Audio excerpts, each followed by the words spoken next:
Hello, welcome to this class about trigonometric identities. Usually I say that there are two strategies to solve these exercises, what I call the tunnel strategy and the equivalences strategy.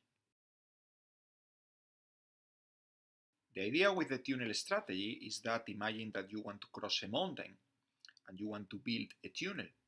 You can do it in three ways. You can start digging from the left and you dig more and more and you finish from the right.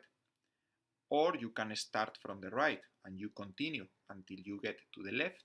Or you can start digging a little bit from the left, a little bit from the right, a little bit from the left, a little bit from the right, until you converge in the middle.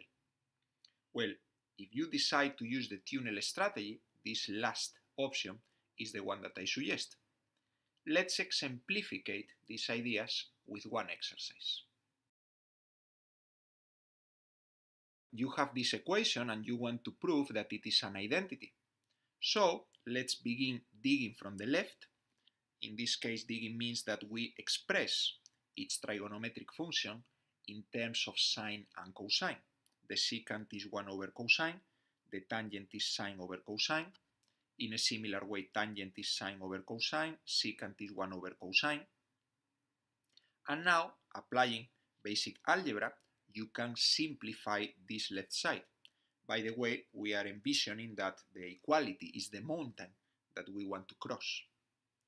So now the cosine and the cosine go to the other side. That's to say this little cosine on top goes to the denominator and the other one goes to the numerator and they get cancelled. And the same happens with this cosine and this cosine. So with basic algebra, it's easy to see that here we have 1 over sine minus sine. Can we dig more? Can we develop this expression more or to simplify this expression more? Yes, we can. We can combine these two fractions and it's going to be 1 minus sine squared over sine. If you don't see this clearly, have in mind that you need common denominator, that's going to be sine, so you do this green part and you get exactly the expression here in the left. Can we simplify this more? Yes, we can. You should be familiar with this expression and you should realize that this is the same as cosine squared. Why? Because of the trigonometric fundamental identity that says that sine squared plus cosine squared equals 1. And once here, I would say that we have finished digging from the left because this expression is simple enough. So now let's dig a little bit from the right. The cosine stays cosine. The cotangent, you can express it as cosine over sine. And now with basic algebra, cosine times cosine, cosine squared. So this is what we get digging from the right.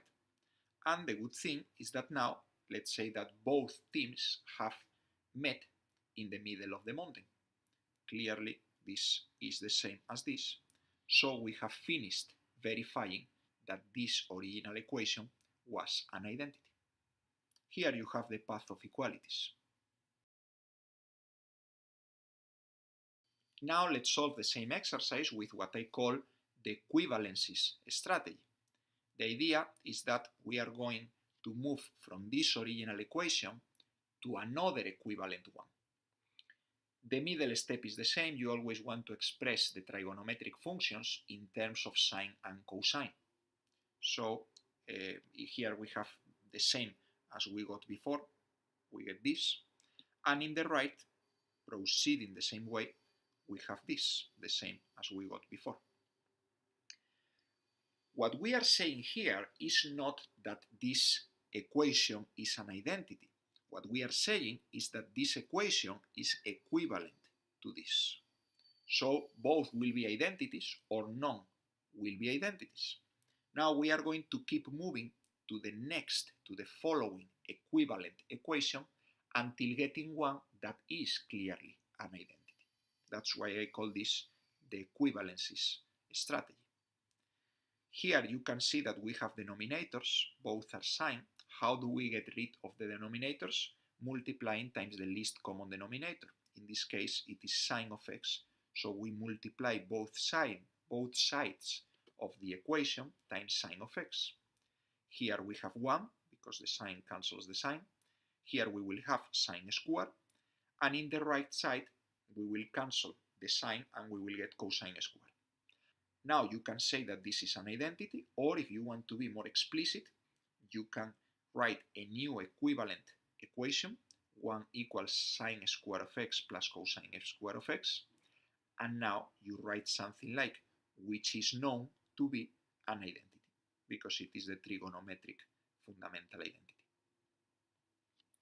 Since this is clearly an identity and it is equivalent to the original one as well, we have verified, we have proven that the original one was an identity. So, thanks for watching.